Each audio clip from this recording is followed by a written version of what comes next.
مضل له ومن يضلل فلا هادي له ونشهد أن لا إله إلا الله وحده لا شريك له ونشهد أن سيدنا ونبينا ومولانا محمدا عبده ورسوله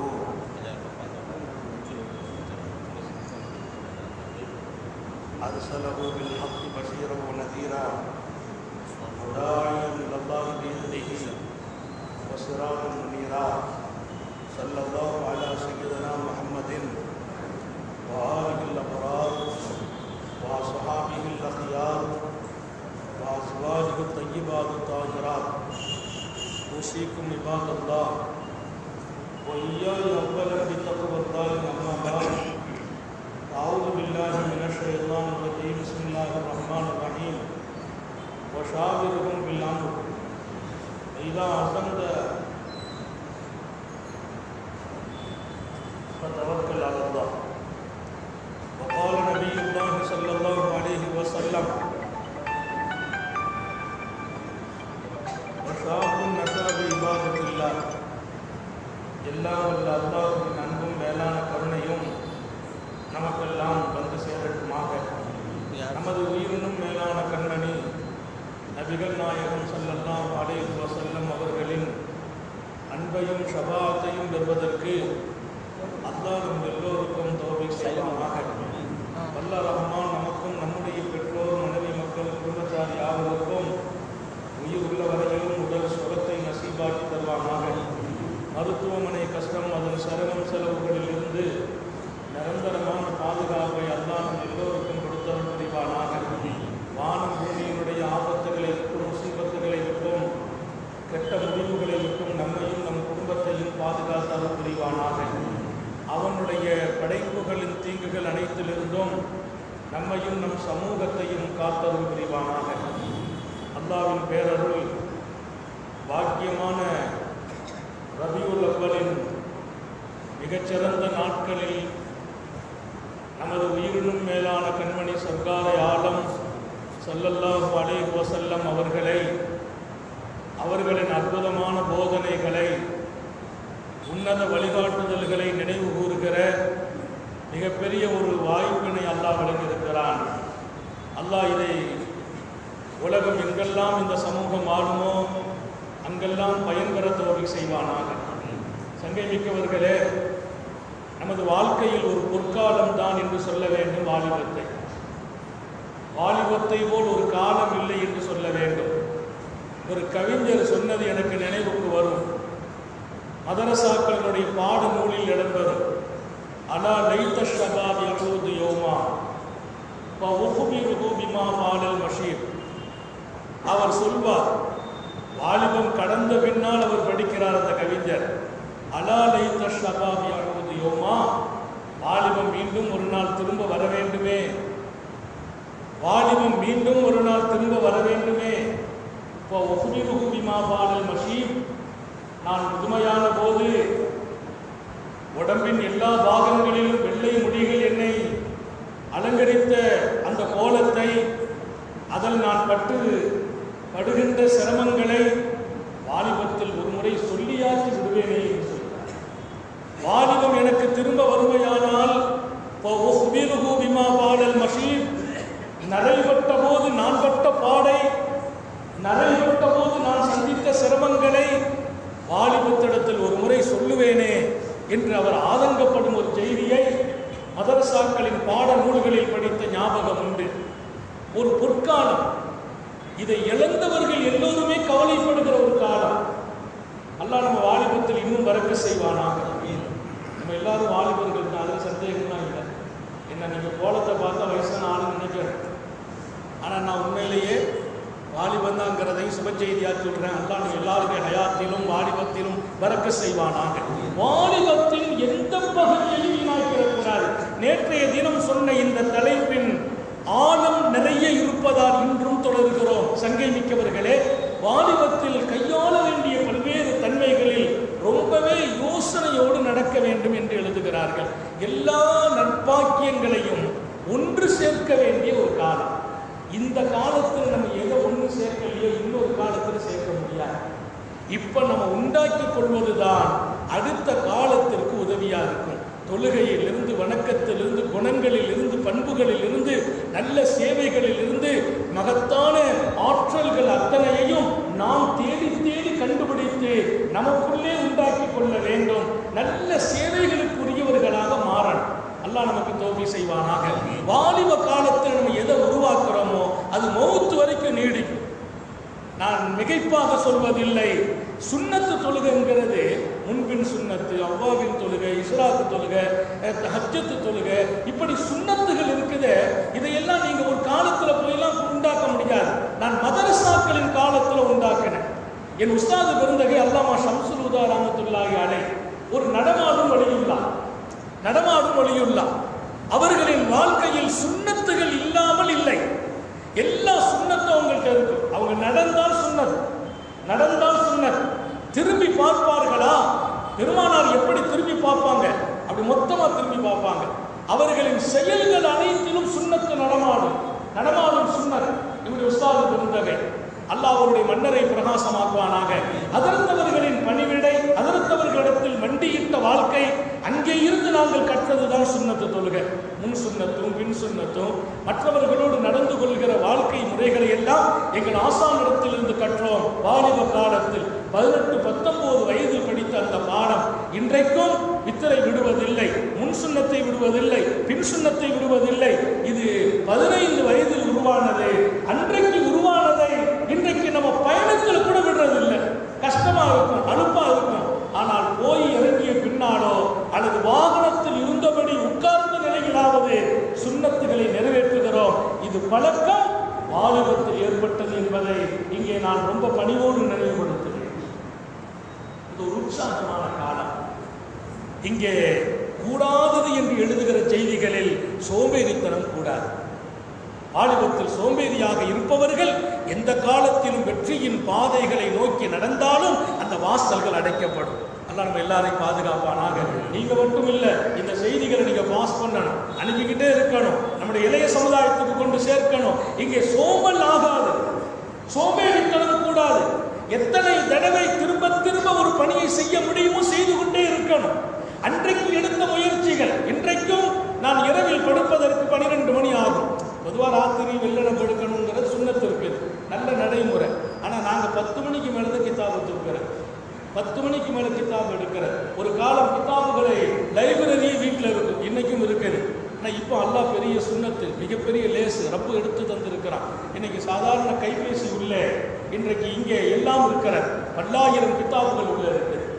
நம்ம இங்கே இமாம்கள் எழுதுவாங்க, ஒரு கிதாபில் போய் நீ உன்னுடைய வாழ்க்கையை தேடணும், நல்ல விஷயங்களை கற்றுக்கிடணும். கற்றுக்கொள்கிற காலம் இளமையின் காலம். நீ கற்றுக்கிட்டே இருக்கணும். அதில் போர் அடிக்குதா தப்புன்னு வேற ஒரு கிதாபுக்கு மாறிடணும். இன்றைக்கு அப்போதெல்லாம் பல கிதாபுகளை பக்கத்தில் கொண்டு வச்சுக்கிடுவோம். இப்போ அப்படி இல்லை, நெட்டில் போகிறோம், ஒரு செய்தியில் போயிட்டே இருப்போம். கொஞ்சம் அலுப்பா இருக்குமா, தப்புன்னு பட்டனை மாற்றி வேலை தப்புன்னு அடுத்த கிதாபு வந்து விடுகிறது. இன்றைக்கு 10,000 கிதாபுகள். இரவிலே 10 மணிக்கு மேல்தான் எங்களது மறுமையை நோக்கிய பயணமே தொடர்கிறது. எங்களது இல்மின் வாசனை திறக்கப்படுகிறது. வீட்டில் கூட சொல்லுவாங்க 12 மணி ஆயிட்டேம்பாங்க. அப்போது நாங்கள் இதற்குள்ளே இருப்போம். நான் எதற்கு சொல்கிறேன், இது உருவாக்குறது இளமையின் காலத்திலிருந்து அந்த சுறுசுறுப்பு. ராத்திரி 12 மணிக்கு மேலே தான் படுக்கிறோம், ஆனால் 3-3:30 மணிக்கு முடிச்சிடறோம். 7 மணி நேரம் தூங்கணும், 6 மணி நேரம் தூங்கணும் என்றெல்லாம் நடைமுறை. அது காலையில் கைகூடா இருக்கிறது. அடுத்தடுத்து வாய்ப்புகள் கிடைக்கிறது, பயன்படுத்திக் கொள்ள வேண்டும். நான் சொல்லும் செய்தியில் கவனம். சோம்பேறித்தனம் இருக்குமையானால் நாம் எந்த ஒரு காரியத்திலும் முன்னெடுத்தாலும் அதில் வெற்றி விலகீனமாகிவிடும். உற்சாகத்தோடு செயல்பட வேண்டிய ஒரு நல்ல சந்தர்ப்பம் நமது வாலிபம். அடுத்து ஒரு செய்தி எழுதுவாங்க, வாலிபத்தில் நீ முதல்ல எல்லா விஷயத்தையும் ரப்பிட்ட கேட்டுட்டு உன் வாழ்க்கையை துவக்கிட்டு எழுதுறாங்க. மாகாவ மனிஸ்தகாரா நாங்கள் ஸல்லல்லாஹு அலைஹி வஸல்லம், ரப்பே இந்த விஷயத்தில் நல்லதை தருவாயாக, நல்லதில் ஈடுபடுத்துவாயாக, நல்லதை நோக்கி பயணிக்க செய்வாயாக, நான் போற பாதைகள் எல்லாம் நல்லதா இருக்கணும் அப்படின்னு அல்லாஹ்ட்ட கேட்டுட்டு உன் பயணம் தொடரட்டும் என்கிறார்கள் பெருமானார். அப்படி தொடருகிறவர்கள் நல்லதையே கொடுக்கப்படுவார்கள். அல்லாஹ் நம்ம எல்லாருக்கும் தௌபீக் செய்வாங்க. மாகாவ மனிஸ்தகாரா, அல்லாஹ்விடத்தில் நல்லதை தேடியவர்கள் நஷ்டமே அடைய மாட்டார்கள். நாங்கள் ஸல்லல்லாஹு அலைஹி வஸல்லம். அல்லாஹ் அந்த வாழ்க்கையை நம்ம எல்லாருக்கும் தருவானாக. இந்த வாலிபத்தில் இருந்து துவங்கணுங்கிற, இப்போ நம்ம வயசாகிட்டோமே நமக்கெல்லாம் இல்லையா நினைக்க கூடாது. ஒரு காலம் நம்ம வாலிபத்தில் துவக்கல, இப்போ நடைமுறைக்கு கொண்டு வந்துடணும். எந்த ஒரு விஷயத்தையும் அல்லாட்ட இதில் நலவை கேட்காம உங்கள் வாழ்க்கை இருக்கக்கூடாது. நம்ம ஒரு காரியத்தை செய்ய போகிறோம், அல்லாஹ் இதில் நல்லதில் எங்களை ஈடுபடுத்து, நல்லதில் ஈடுபடுத்து, நல்லதாக ஈடுபடுத்து, இல்லைன்னா நிறுத்திடு. அப்ப நல்லதை ரப்பிடத்திலே கேளுங்கள் என்கிறார்கள் நம்முடைய நன்மக்கள். அதை கேட்க வேண்டிய காலம் நீங்க மிஸ் பண்ணிடாதீங்க. கேட்டுட்டா நீங்க போறதெல்லாம் நல்லதாயிடும். சில நேரத்தில் நமக்கே கவலையா இருக்கும், இது சரியா இருக்குமா, ஒரு வேலையை நோக்கி போறோம், இந்த வேலை நமக்கு சரியா இல்லையா, யார்ட்டையும் போயெல்லாம் ஒன்றும் யோசிக்க வேண்டியது இல்லை. 2 ரக்காத் அல்லாஹ்ட்ட தொழணும், ரப்பே இது நல்லதா இருந்தா எங்களை சேர்த்துக்கா, நம்ம போறோம், நமக்கு வாய்ப்பு கிடைச்சிச்சு, அப்பாயின்மெண்ட் கிடைச்சிச்சு, சேர்ந்துட்டோம், அப்போதும் அல்ஹம்துலில்லாஹ். நம்ம போனோம், உனக்கு இப்ப வாய்ப்பு இல்லைன்னு சொல்லிட்டாங்க, அப்போதும் அல்ஹம்துலில்லாஹ். ஏன் நான் சேருவதும் சேராமல் இருப்பதும் அல்லாஹ்ட்ட ஒப்படைத்திருந்தேன். அவன் சேர்ந்தால் அதுதான் நல்லது, அவன் வேண்டாம் என்றால் அதுதான் நல்லது. சேர்த்தா நல்லது, அந்த வேலை கிடைக்கலையா அதுதான் நல்லது. இந்த முடிவு எப்போ கிடைக்கும்? அல்லாஹ்ட்ட நல்லதை கேளுங்கள் என்கிறார்கள். அடுத்த கட்டத்தை வருவார்கள்.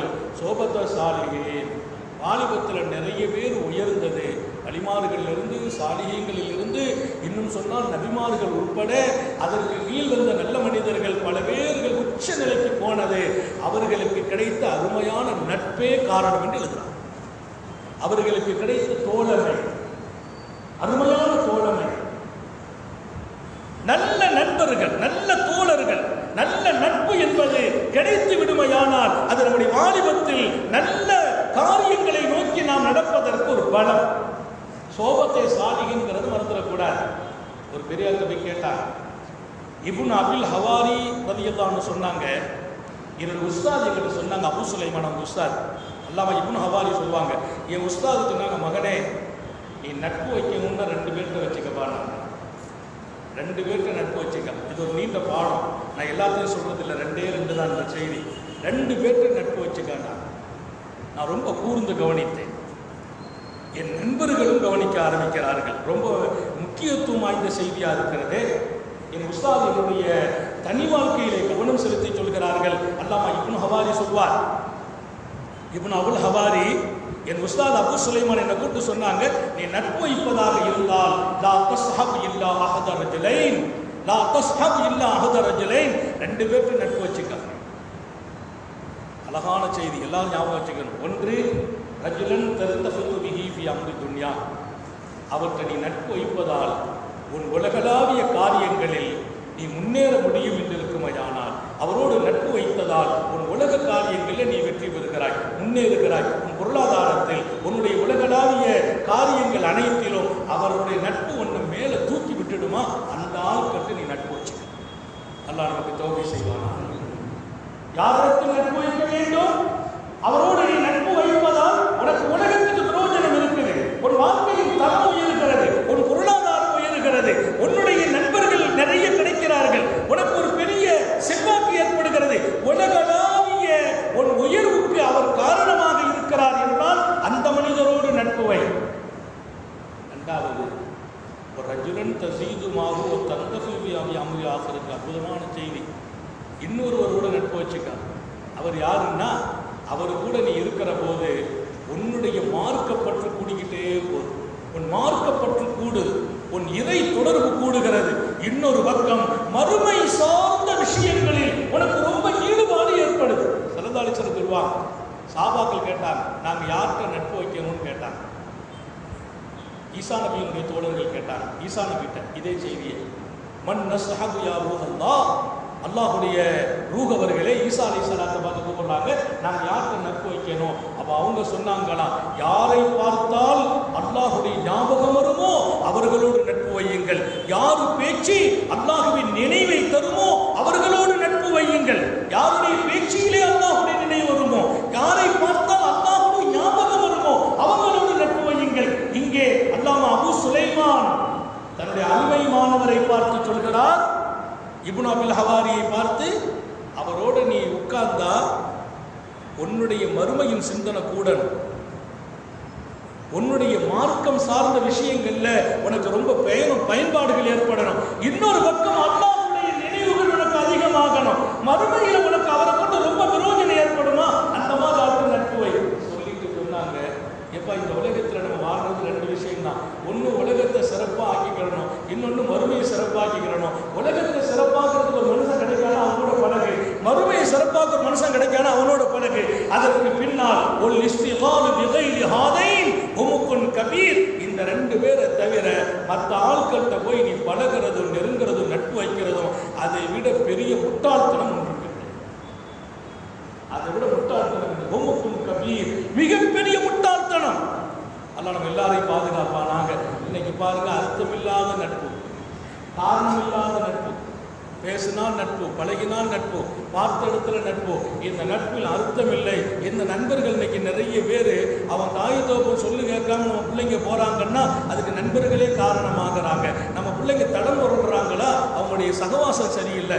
இன்றைக்கு நிறைய நல்ல குடும்பத்தில் பிறந்த பிள்ளைகளும் தப்பான வழிகளுக்கு போவதற்கு காரணம் வேறு ஒன்றும் இல்லை. அவர்கள் பழக்கத்திற்கு எடுத்த நண்பர்கள் இவர்களை தகாத வழிக்கு எடுத்து செல்கிறார்கள். நட்பில் மிகப்பெரிய முக்கியம் இருக்கணும். ரெண்டு தான் நமக்கு தேவை. ஒன்று துன்யாவில் நல்ல நிலையில் இருக்கணும், மற்ற ஒன்று மறுமையில் நல்ல நிலையில் இருக்கணும். துன்யாவில் நல்ல நிலைக்கு கொண்டு போகிறவரோட நட்பு வச்சுக்க, வாய்ப்பு இருந்தால் வச்சுக்கா. மறுமையில் நல்ல நிலையில் கொண்டு போகிறவரோட முடிஞ்சால் நட்பு வச்சுக்கா. இவங்க ரெண்டு பேரை தேவை, வேறு எதுக்கு நட்புன்னு கேட்குறான். இவர்கிட்ட போய் நட்பு வச்சா என்னுடைய கல்வி தரம் உயரும், வை உன்னுடைய துன்யாவுக்கு மறுமைக்கு பயனளிக்கும். அவரோடு நட்பு வைத்தால் என்னுடைய பொருளாதாரத்தின் மேன்மை கிடைக்கும். நட்பு வை. தடம் புரளாத நட்பு அது. உன்னை தவறான பாதைக்கு இட்டு செல்லாது.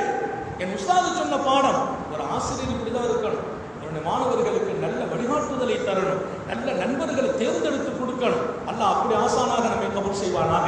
சந்தேகிப்பவர்களை உங்கள் நினைவுக்காக நான் தருகிறேன். இப்படிப்பட்ட நட்பும் மிக முக்கியம். ஒரு அழகான செய்தி நான் படித்தேன். ஹஜ்ரத் அபுல் ஆஸ், வரலாற்றின் பொக்கிஷம். அபுல் ஆஸ் வரலாற்றின் பொக்கிஷம். ஷாப்பன் மௌஃபூர ஷபா. இந்த உலகத்தில் அப்படி ஒரு வாலிபரை பார்க்க முடியாது. அவர் ரோட்டில் போனால் 4 பேர் திரும்பி பார்ப்பாங்க. வாலிபம்னு அப்படி இருக்கணும். அவர்கிட்ட அழகு இருந்துச்சான். இன்னொரு பக்கம் நிமிர்ந்த நடை, இன்னொரு பக்கம் உடல் வாட்ட சாட்டமான நிலை, இன்னொரு பக்கம் முகத்தில் விரிந்த விசாலமான சிரித்த முகம். ஒரு மனிதரை பற்றி வர்ணனை கிடைக்கும் போது தானே அதில் ஒரு ஈடுபாடு, ஒரு திரும்பி பார்க்கிற நட்பு. அதோட மையந்தூர் இலை, திடீர்னு ஒருத்தர் அவரை பார்த்தால் அவர் பயந்து போயிடுவார். அப்படி ஒரு தோற்றம், பார்ப்பவர்களுக்கு பயமளிக்கிற தோற்றம். அபுல் ஆஸ் வசத்தத்து அலைஹி நிஅமத்துல் இலாலஹா. அந்த மகான் எழுதுவார், வசத்தத்து அலைஹி நிஅமத்துல் இலாலஹா. அருட்கொடைகளும் நியாமத்துகளும் அதன் கொடைகளை அவருடைய வீட்டை பார்த்து திறந்து விட்டு கொண்டே இருந்தது.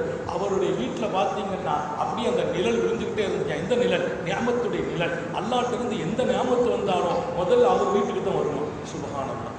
அல்லாஹ் நம்ம வீட்டு கதவுகளை திறந்து வைப்பானா. அட நியாமத்து ஒரு மனுஷனுக்கு வந்துக்கிட்டே இருக்கணும். அதனால தான் பெருமானார் துஆ செய்தாங்க, அல்லாஹ்ட்ட யா அல்லாஹ் அஊது பிக மின் ஸவாலின் நியாமா.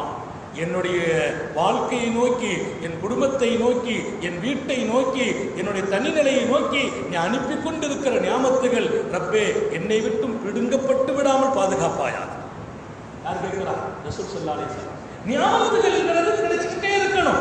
அந்த கிடைக்கிற நியாமத்து நின்று போயிடக்கூடாது. இன்னைக்கு செல்வாக்கா இருக்கிற அந்த செல்வாக்கு நின்று விடக்கூடாது. இன்றைக்கு கண்ணியத்தோடு இருக்கிற அந்த கண்ணியம் நின்று போயிடக்கூடாது. இது எல்லாமே நியாமத். நியாமத்து அவருடைய வாசலை நோக்கி விரித்து வைத்தது அதன் நிழலை. எப்படி அழகான வாசனை பாருங்க. வசத்தத்தின் நிஅமத்து அலைஹி திலாலஹா. நிஅமத் அவருடைய வீட்டு வாசலை நோக்கி நிழலை விரித்து வைத்துக் கொண்டிருந்தது. அடுத்து பார்த்தா ஒரு மனுஷனுக்கு அரபு நாட்டில் மதிப்பு எதை கொண்டு கிடைக்கும்னா அவர் என்ன குடும்பம்னு கேட்பாங்க. குடும்பத்தில் பெரிய குடும்பமாக இருந்தால் ரொம்ப மதிப்பு. அவருடைய குடும்பத்தை பார்த்து நீங்க கேள்விப்பட்டீங்கன்னா அரபுலகமே போற்றுகின்ற குடும்பத்தில் பிறந்தார். அல்லாஹ் ஒரு மனுஷன் கொண்டு கொட்டினா கொட்டிடுவான். நல்ல குடும்பம், நல்ல அழகு, நல்ல செழிப்பு, நிரப்பமான பொருளாதாரம், பார்ப்பதற்கு கம்பீரம் எல்லாம் இருந்த மாமனிதர் அபுல் ஆஸ் என்பவர். எவ்வளவு பெரிய மாமனிதர்! வியாபாரத்துறையில் அவருக்கு நிகர் ஒருத்தர் கிடையாது. கொஞ்சம் தெளிவா சொன்னா, அரபு நாட்டு மக்காவில் தான் அவர் பிறந்தாரு. மக்கா வாசிகள் என்ன பண்ணுவாங்கன்னா, அவருடைய வியாபாரம் 2 தடவை தான் நடக்கும். ஒன்று கோடை காலத்தில் ஒரு கூட்டத்தை அனுப்புவார், குளிர்காலத்தில் ஒரு கூட்டம். அவ்வளவுதான். 2 தடவை சிரியாவை நோக்கி ஒரு முறை, யமன் தேசத்தை நோக்கி ஒரு முறை, 2 பயணம். 2 பயணத்தில் வியாபாரத்தை கொண்டு வந்துடுவார். மக்காவில் இருக்கிற நடுநிலை மக்கள் எல்லாம் தங்களுடைய காசை கையில் வச்சுக்கிறது இல்லை, அவர்கிட்ட கொடுத்துருவாங்களாம். என் பணம் 10,000 இருக்கும், இதோ என் பணம் 20,000 இருக்கும், அவர்கிட்ட கொடுப்பாங்க. ஏன் கொடுப்பாங்கன்னா அவங்கள்ட்ட சொல்லுவாங்க, நீங்க இதை உங்க வியாபாரத்தில் போடுங்க. இன்னைக்கும் பார்த்தா சில பேர் வியாபாரத்தில் நீங்க போடுங்கன்னு நம்ம பணத்தை கொடுக்குறோம், அவங்க வியாபாரத்தில் லாபத்தில் நமக்கு பணம் பங்கு தர்றாங்க. அதை செய்தாங்க மக்காவாசிகள். இவரை நம்பி கொடுத்தாங்க. கொடுத்ததற்கு 3 காரணம் இருந்துச்சு. என்ன காரணம்? லிஹிதுஹி வஸிதுஹி வஅமானத்திஹி. லிஹிதுஹி வஸிதுஹி வஅமானத்திஹி. அவட்ட 3 தன்மை இருந்துச்சு. ஒன்று, கூர்மையான சிந்தனை இருந்தது. எந்த தொழில அவர் கால் வச்சு நஷ்டமாகல. அல்லாஹ் நம்ம எல்லாருக்கும் தௌஃபீக் செய்வானா. பணத்தை அவர்கிட்ட கொடுத்துட்டு நிறைய பேர் அவரை நம்பி இவரை நம்பி இன்னைக்கெல்லாம் நிறைய திடீர்னு சில சீட்டு கம்பெனிகள் திறக்கிறாங்க. பணத்தை கொடுத்துட்டு கடைசியில் அவன் நல்லா ஆயிரம், நம்ம எங்கேயோ போயிடுறோம். ஒரு 10 மாதம் கழிச்சு போனால் கம்பெனியை பூட்டி கிடக்குது. நிறைய பேர் ஏமாந்துட்டாங்க பணத்தை கொடுத்துட்டு. நீங்க 1 லட்சம் ரூபா கொடுத்தீங்கன்னா உடனே 10,000 சொல்லி ஒரு கூட்டம் கொஞ்ச நாள் நடந்துச்சு. நம்ம 1 லட்சம் கொடுத்த உடனே 10,000 லாபம். அடுத்த வருஷம் 2 லட்சம், அடுத்த மாசம் 20,000 கையில் தந்துருவாங்க. எல்லாம் டப்புன்னு பணத்தை கொடுத்தாங்க. ஒரு 4 மாசம் அப்புறம் மொத்த பணத்துக்குமே வேட்டு வச்சாச்சு. 3 விஷயம் அவர்கிட்ட இருந்துச்சு. மொத்த பணத்தையும் அரபுகள் கொடுத்தாங்களா அவர்கிட்ட. அவருடைய வியாபாரத்தினுடைய வலிமை அல்ல, கூர்ந்த சிந்தனை. எதிலையும் அவர் நஷ்டமாக மாட்டார். அவர் நஷ்டமாக நமக்கு என்னங்கன்னு கேட்கிறீங்களா? 2வது வருஷத்துக்கு அவர் வாய்மை உடையவராக இருந்தார். உண்மையாளர். என்ன சொன்னாரோ அப்படி நடப்பார். வேற கவனிச்சீங்க, அபுல் ஆஸ் என்ன சொன்னாரோ அப்படி நடப்பார். 3வது அமானத்தி, நம்பிக்கைக்கு சொந்தக்காரர். நம்பி யாரும் கட்டு போனது இல்லை. இதுல பெரிய ஆச்சரியம் என்ன தெரியுமா? இவர் தங்கி இருந்த வீடு எங்கள் உத்தம நபி ஸல்லல்லாஹு அலைஹி வஸல்லம் வாழ்க்கைப்பட்ட கதீஜா வீட்டிலே தங்கியிருந்தார். கதீஜா யாரு தெரியுமா? இவங்களுடைய பெரிய தாயார். இவங்க உம்மாவும்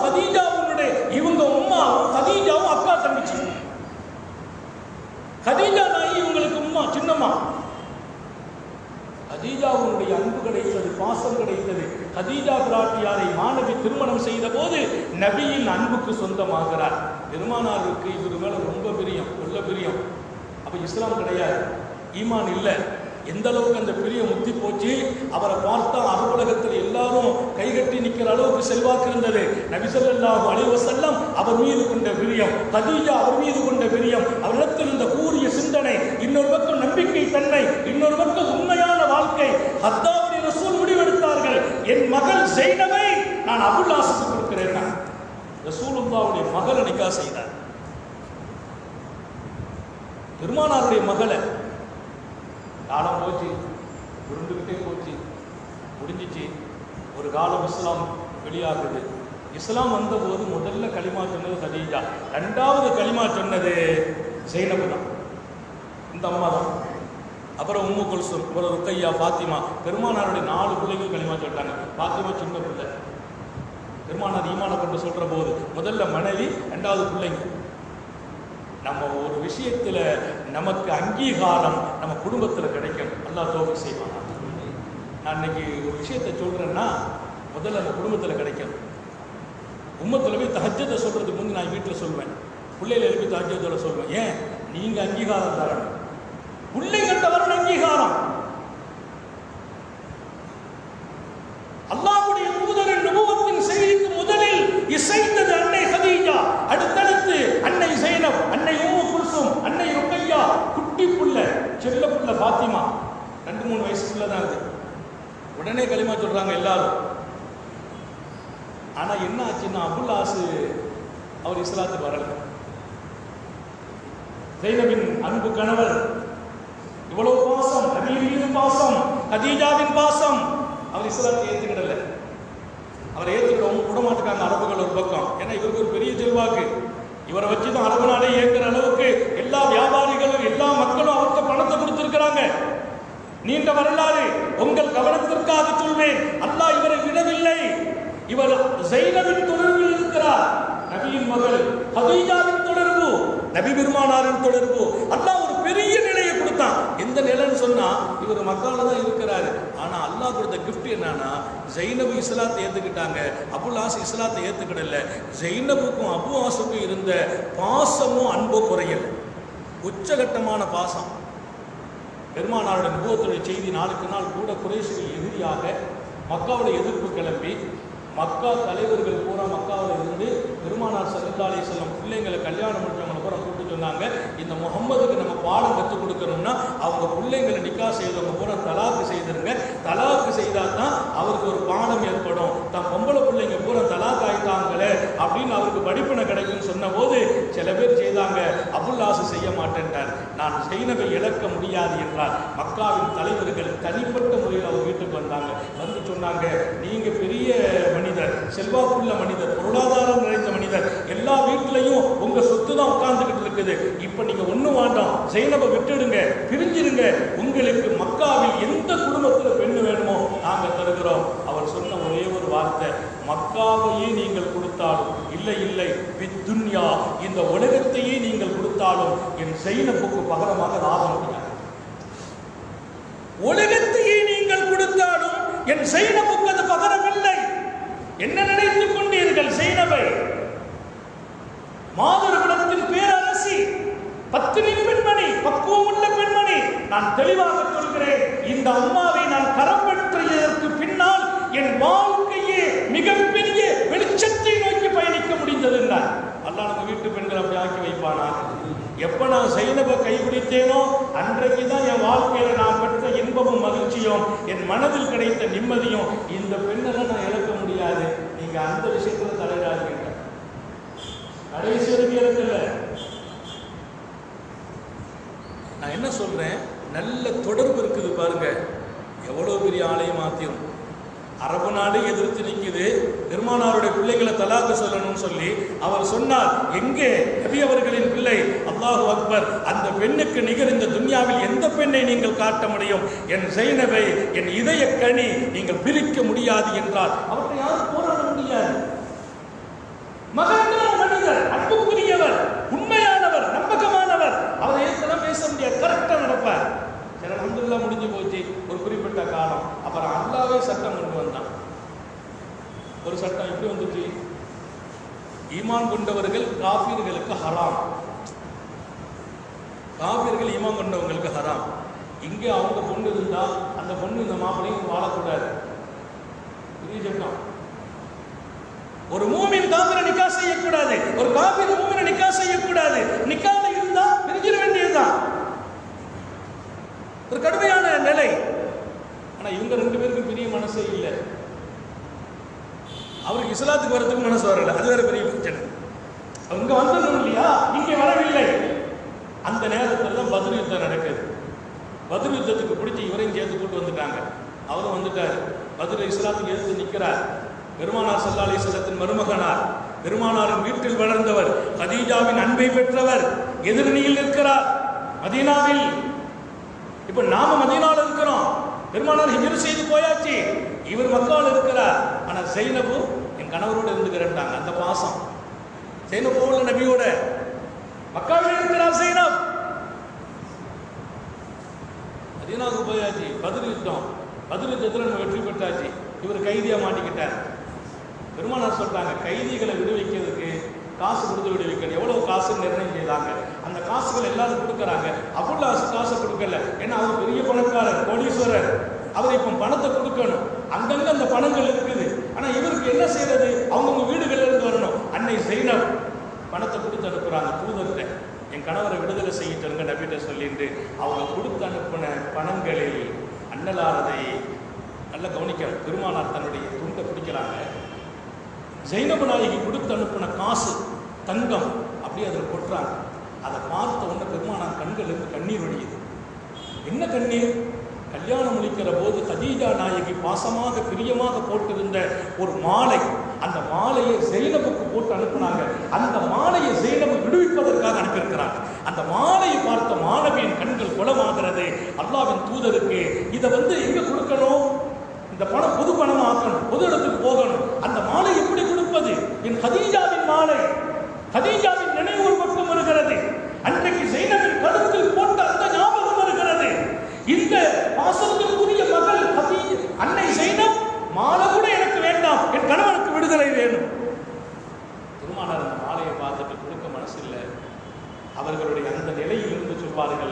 என் அன்பு தோழர்களே, என் மகள் சைனப் அனுப்பியிருக்கிறாள் அபுல்லாஸின் விடுதலைக்கு. நீங்கள் கேட்டால் அத்தனையும் தந்து விடுகிறேன். நீங்கள் பிரியப்பட்டு வேண்டாம் இது ஜைனபிடத்தில் இருக்கட்டும் என்று சொன்னால் ஜைனபுக்கு இதையும் கொடுப்போம், அபுல்லாஸை விடுவிப்போம் என்று கேட்கிறார்கள் உத்தம நபி. அத்தனை தோழர்கள் மகிழ்ச்சி அடைகிறார்கள். நாயகமே, தாங்கள் கேட்டால் நாங்கள் செய்ய வேண்டும். வேண்டாம் இந்த மாலை, அன்னை ஹதீஜாவின் கழுத்தை அலங்கரித்துக் கொண்டிருந்த இந்த மாலையை தன் பாசமகள் ஜைனபுக்கு கொடுத்திருக்கிறார்கள். எத்தனை நட்பு ஜைனபுக்கும் அபுல்லாஸுக்கும், இது நீங்கள் கொடுத்து விடுங்கள். அந்த நகையை அப்படியே கொடுத்து விடுதலை செய்கிறாங்க. வந்துட்டாரு, வாங்கிட்டு ஊருக்கு வருகிறார். பெருமானார் ஒரு நிபந்தனை சொன்னாங்க. அல்லாஹுடைய கட்டளை வந்துச்சு, நீங்க போய் என் மகளை அனுப்பி வச்சிருங்க, உங்களை விடுவிக்கிறேன், நகையை திரும்ப தருகிறேன், என் மகள் சைனபை அனுப்பிடுங்க. ஏன்னா சைனபோடு இனிமேல் வாழ மார்க்க அனுமதிப்பார். அவருக்கு மனசு இல்லை. ஆனால் அவர் சொன்னார், நீங்கள் அனுப்ப சொல்வதால் எனக்கு பாசம் இருக்கிறது, அன்பு இருக்கிறது. ஆனால் அதையெல்லாம் விட மேலாக உங்கள் வார்த்தைக்கு நான் ரொம்ப இதயத்தில் சுமக்கிறவனாக இருக்கிறேன். அனுப்பி வச்சிடறேன். நபிக்கு ரொம்ப சந்தோஷம். ஏன் தெரியுமா? அவர் சொன்னா கரெக்டா இருக்காரு. அந்த பேர் அல்லாஹ் நம்ம எல்லாருக்கும் நசீபாக்குவானாக. அபுல்லாஸுக்கு வயசு என்ன? 25-30 வயதுக்கு சொந்தக்கார இளைஞர். அத்தனை வாய்மை, அத்தனை நேர்மை, அத்தனை ஒழுக்கம், அத்தனை கட்டுப்பாடு. அரபு நாட்டையே தன்னகத்துக்குள் கொண்டு வந்தார். எல்லா மக்களும் காசு பணத்தை கொடுத்து அவர்களுக்கு நம்பிக்கையை ஏற்படுத்திக் கொண்டார். அவர் சொல்வார், எனக்கு இத்தனைக்கும் காரணம் என் ஜைனபே காரணம் என்று சொன்னார். ஏன்னா எனக்கு அந்த ஜைனபுக்கு பின்னால்தான் என் வாழ்க்கையில் ஒரு புத்துணர்ச்சி ஏற்பட்டது, ஒரு நிறைவு ஏற்பட்டது. நம்ம வீட்டுக்கு வர்ற மனைவியெல்லாம் அப்படி ஆக்கி வைப்பார். நானும் சொல்லுங்கள், அதற்கு ரொம்ப காலத்துக்கு பின்னால் நாங்கள் சொல்லுகிறீங்க, யோசிக்கிறீங்களா? ரொம்ப காலமாச்சு. நம்ம போய் என்ன அமைதி அங்கே எதிர்பார்க்கிறது? அல்லாஹ் நசீபாக்கி தருவானா? நான் நிறைவுக்கு வருவேன். இந்த செய்தியை, இது ஒரு நீண்ட வரலாறு, ஆனால் சமூகம் தெரிந்து கொள்ள வேண்டும். உலகத்தில் யாரை பற்றி எல்லாமோ அறிந்திருக்கிறோம். எங்கள் நபியின் குடும்பத்து பெண்மணி அன்னை ஜைனப், அவரின் அருமை கணவர் அபுல்லாஸ், முன்மாதிரி இளைஞர். அப்படிப்பட்ட அந்த இளைஞருக்கு ஒரு பெரிய வரப்பிரசாதமாக அன்னை ஜைனப் இருந்த போது அல்லாஹ் எத்தனை பெரிய தொடர்பை கொடுத்தான். அவர் ஒரு கட்டத்தில் பெருமானாருடைய இந்த சட்டத்துக்கு பின்னால் மனைவி அனுப்புகிறாரு. அதில் கொஞ்சம் பிரச்சனை மக்காவில், கொஞ்சம் லேட் ஆச்சு. அப்புறம் கொஞ்சம் லேட் ஆச்சு, மக்கள் அனுமதிக்கல. கொஞ்சம் லேட்டாகி அனுப்பி வச்சுட்டார். வந்துட்டாங்க ஜைனப். இவர் வியாபாரத்தை நோக்கி சிரியாவுக்கு போறார். போயிட்டு மதீனா வழியா வர்றார். வர்ற போது பெருமானாருடைய படை இவங்களை பூரா கைது பண்ணிட்டாங்க. ரெண்டாவது வியாபாரத்தோட தூரம் பிடிச்சிட்டாங்க, சரக்கு கொண்டுட்டாங்க. அவர்கள் கைதியாக்கப்பட்டாங்க. ஏன்னா வரம்பு மீறி நம்ம எல்லையில நுழைஞ்சதுனால கைதியாக்கப்பட்டாங்க. இவர் மட்டும் ஓடி போயிட்டார். அபுல்லாஸ் கைதியா பிடிபடல, சரக்கு பூரா பிடிபட்டு போச்சு. அவர் கூட ஒரு 115 பேர்கிட்ட வந்திருந்தாங்க. அவ்வளவு பேரும் பிடிபட்டாங்க. அவர் தப்பிட்டார். அவர் தேடுறாங்க, அவர் கிடைக்கல. ராத்திரி 2 மணி அவர் தனியா வர்றார். வந்து ஜைனபு, பெருமானார் ஸல்லல்லாஹு அலைஹி வஸல்லம் அவர்கள் பள்ளியில போயிருக்காங்க. ஜைனபு வீட்டை தட்டுறார். தட்டி நான் அபுல்லாஸ் வந்திருக்கேங்கிறார். அந்த அம்மா உடனே கதவு திறந்து உள்ள விட்டு, நான் இப்போ வந்தது வரம்பு மீறி வரல, எனக்கு இந்த மண்ணில் பாதுகாப்பு தேடி வந்திருக்கிறேன். அன்னை ஜைனப் பாதுகாப்பு கொடுத்து உள்ள வச்சுட்டு பெருமானார் மஸ்ஜித் நபியில சுபூத் தொழுகிறாங்க. சாபாக்கள் பின்னால் நிற்கிறாங்க. பெருமானார் சலாம் கொடுக்குறாங்க. அந்த அம்மா அங்கே நின்று சத்தம் கொடுக்க வீட்டில் நின்று, நபியின் தோழர்களே, நான் நபி அவர்களின் மகள் ஜைனபு சொல்கிறேன், அபுல்லாஸுக்கு நான் அடைக்கலம் கொடுத்திருக்கிறேன், நீங்கள் அடைக்கலம் கொடுக்க வேண்டும் என்று கேட்டுக்கொள்கிறேன். நான் அடைக்கலம் கொடுத்திருக்கிறேன். அவரை கைதியாக்குவதோ, பிடித்துக் கொண்டு வருவதோ, அவர் மீது நடவடிக்கை எடுப்பதோ நான் அனுமதிக்க முடியாது. நான் அல்லாஹ்வின் தூதரின் மகள், அவருக்கு அடைக்கலம் கொடுத்து விட்டேன் என்றார்கள். பெருமானார் ஸல்லல்லாஹு அலைஹி வஸல்லம் தொழுக முடிஞ்சவங்க கேட்கிறாங்க, என் காதில் ஒரு சத்தம் விழுந்துச்சா, உங்க காதில் விழுந்துச்சான்னு கேட்டேன். சமீத்து கவுலன் ஆந்திரம் தஸ்மாவும், எனக்கு ஒரு சத்தம் கேட்டுச்சே, உங்களுக்கெல்லாம் கேட்டுச்சாங்கிறாங்க. ஏன்னா நபி என்ன நினைக்கிறாங்கன்னா, நமக்கு மட்டும் அல்லாஹ் போட்டுட்டானோ? சாபாக்கு ஜனங்க எங்களுக்கு நல்லா கேட்டுச்சு. யார்? ஜைனப். சொன்னாங்க, என் மகள் அடைக்கலம் கேட்கிறார், நீங்க கொடுப்பீர்களா? கொடுக்கிறோம் நாயகமே. பெருமானார் வீட்டுக்கு வந்தாங்க. அபுல்லாஸை பார்த்தாங்க, நல்ல வாழ்த்து சொன்னாங்க. ஜைனபிடத்தில் ஜைனப் அபுல்லாஸுக்கு பாதுகாப்பு கொடு, அக்ரிமி மஸ்வா, அவரை நல்ல சங்கைப்படுத்து, எல்லா சிறப்புகளையும் கொடு. ஒன்று மட்டும், அவருக்கும் உனக்கும் வாழ்க்கை மாத்திரம் ஹராம் என்றார். சங்கையோடு நடத்திக்கொள், அவருக்கு என்ன மரியாதை கொடுக்க வேண்டுமோ கொடுத்து விடு. உன் இதயத்தில் அவருக்கு இடம் இருக்கிறது, அவர் இதயத்தில் உனக்கு இடம் இருக்கிறது. ஒரு பெரிய திருப்புமுனை, 2 பேர்களும் சமயம் வாழ்க்கையை அனுமதிக்க முடியாது என்றார்கள் பெருமானார். அல்லாஹ்வுடைய பெரிய விருப்பம் தாங்க சொன்னாங்க. இப்போ அவருக்கு சரக்குகளை பூரா விடுதலை செய்யணும். சாபாக்கள் சொன்னாங்க, நாயகமே அபுல்லாஸுக்கு ஜெய்னபு அடைக்கலம் கொடுத்த பின்னால அந்த 115 வியாபாரிகளை நாங்கள் வச்சிருக்க விரும்பல. அவங்க கொண்டு வந்த லட்சக்கணக்கான பொருள் சரக்குகள் இருக்குது, அதை நாங்கள் கொடுத்துடுறோம். நாங்கள் பெருமானார் சந்தோஷப்பட அத்தனையும் கொடுத்து ஊருக்கு அனுப்புகிறாங்க. அப்போ அந்த சாபாக்கள் சொன்னாங்களாம், எல்லாத்தையும் கொடுத்துட்டோம், பெருமானார் கொடுக்க பிரியப்பட்டுட்டாங்க, ஒன்று மட்டும் நீங்கள் கொடுக்கலாமான்னு கேட்டாங்க. கேளுங்கள் என்றார். உங்களுடைய குஃப்ரை விட்டு ஈமானுக்கு வந்துடலாமா? உங்களுடைய குஃப்ரை விட்டு ஈமானுக்கு நீங்கள் வந்து விடலாமா? ஜைனப் வேண்டுமே, நபி அவர்கள் வேண்டுமே, மதீனா பாதுகாப்பு கொடுக்கிறது, கைதியாக பிடித்த அத்தனை சொத்தையும் கொடுத்து விடுகிறோம், எங்களிடத்திலிருந்து நாங்கள் ஒன்றை மட்டும் ஈமானை எதிர்பார்க்கிறோம். அவர் சொன்னார், இது ஆரோக்கியமான பேச்சல்ல என்றார். நீங்கள் கொடுப்பது நபி அவர்களின் உத்தரவுக்காக கொடுக்கிறீர்கள், கட்டாயப்படுத்தாதீர்கள் என்றார். ரொம்ப நேர்த்தியா பேசுறார். கட்டாயப்படுத்தாதீர்கள், நீங்கள் அழைப்பதே சரியில்லை என்றார். அழைக்கக்கூடாது, அது என் விருப்பம் சார்ந்தது.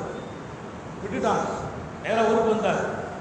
மக்காவுக்கு வருகிறார், வியாபாரிகளை கூட கூப்பிட்டார், எல்லாரும் உட்கார வச்சார், எல்லாருக்கும் பணத்தை கொடுக்கிறார். வியாபாரிகளுக்கு போறான், யார் யாருக்கு எவ்வளோ பணம், அவ்வளோ பணத்தை கொடுக்கிறார். சரக்கு முடிச்சுட்டார், கணக்கு முடிக்கிறார். ஏன் கணக்கு முடிக்கிறீங்கன்னாங்க, இல்லை பெற்றுக்கொள்ளுங்கள் பெற்றுக்கொள்ளுங்கள், எல்லாத்துக்கும் பல லட்சம் லாபம், எல்லாரும் கொடுத்து முடிக்கிறது சொன்னால், இப்போது எல்லாரும் பெற்று விட்டீர்களா, யாருக்காவது பாக்கி இருக்கிறதா, எல்லோரும் முடிந்து விட்டது என்று சொன்ன போது அவர் சொன்னார், நான் இப்போது சொல்கிறேன், அஷ்ஹது அல்லா இலாஹ இல்லல்லாஹ் வ அன்ன முஹம்மதுர் ரசூலுல்லாஹ், நான் சாட்சி சொல்கிறேன், அல்லாஹ்வை தவிர கடவுள் இல்லை, முஹம்மது அல்லாஹ்வின் தூதர். நான் இப்போது கலிமா சொன்னேன், இஸ்லாம் ஆனேன். உங்களுக்கு ஒரு உண்மையை சொல்லட்டுமா? நான் மதீனாவில் அடைக்கலம் பெற்ற போது நபியின் குணத்தை பார்த்தேன்.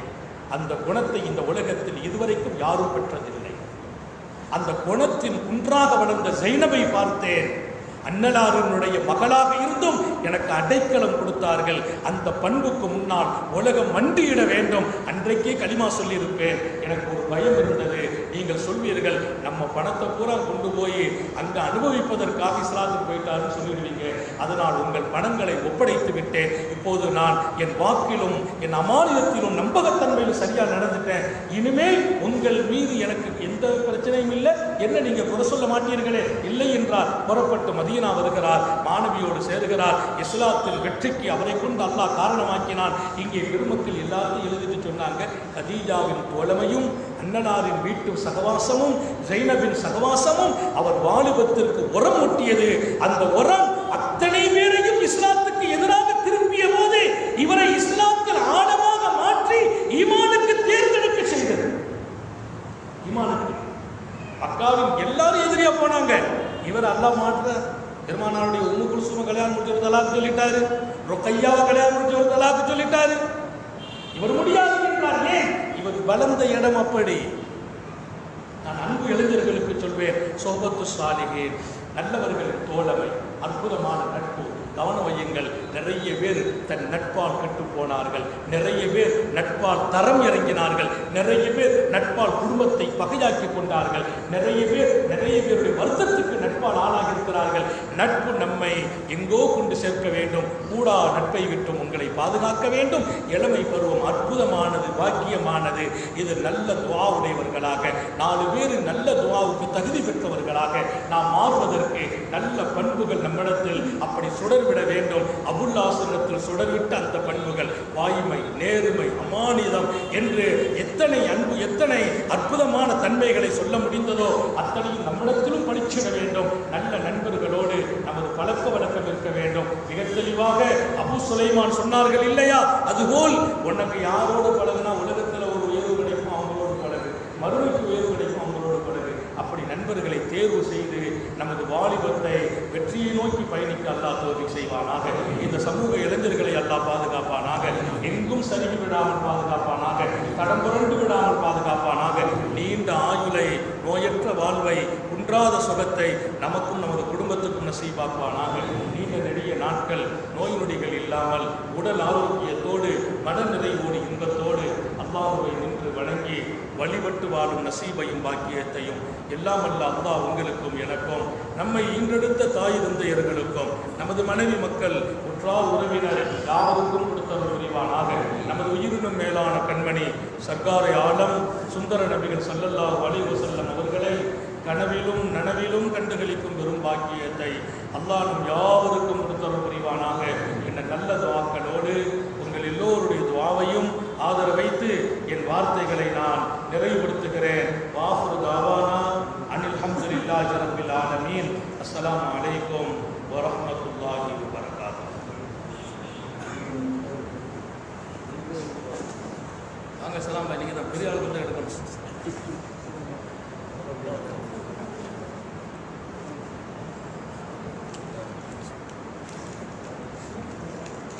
கேள்வி பதில் இன்ஷா அல்லாஹ். அடுத்து இன்னைக்கு உள்ள கேள்வி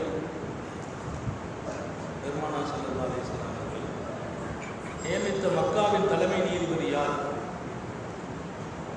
இத்தாத் இப்னு ஹுசைன்.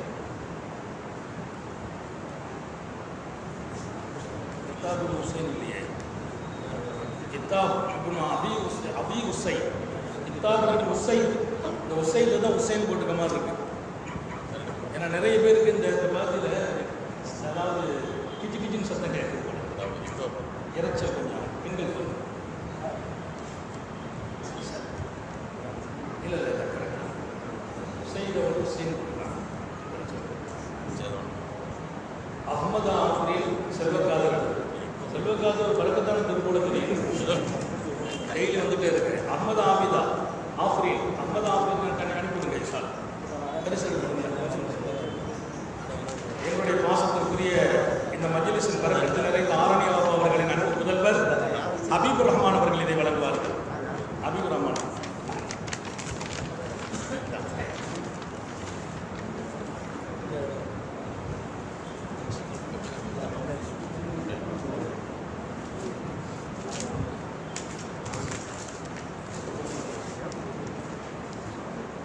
இத்தாத் இப்னு ஹுசைன் உமர் ரலியல்லாஹு அன்ஹு அவர்கள் பஸ்ராவின் தலைமை நீதிபதியாக நியமித்தது காதுப் இப்னு சுவைத் ரலியல்லாஹு அன்ஹு.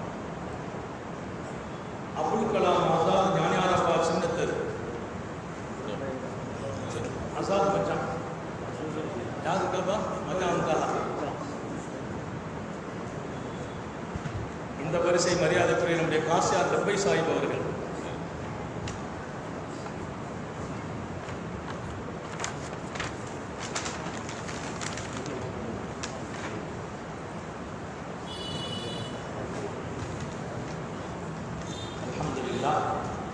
ரப்புல் ஆலமீன் அல்லாஹ் இந்த மஜ்லிஸை கபூல் செய்வானாக. இன்றைய கேள்வி, 2 பேர்களிடத்தில் நட்பு வைக்க வேண்டும் என்று சொன்ன ஆசிரியர் யார், மாணவர் யார்? 2 பேர்களிடத்தில் நட்பு வைக்க வேண்டும் என்று சொன்ன ஆசிரியர், அதை ஏற்றுக்கொண்ட மாணவர், 2 பேர்களின் பெயரையும் நாளைக்கு பதிவு செய்து கொண்டோம். ஸல்லல்லாஹு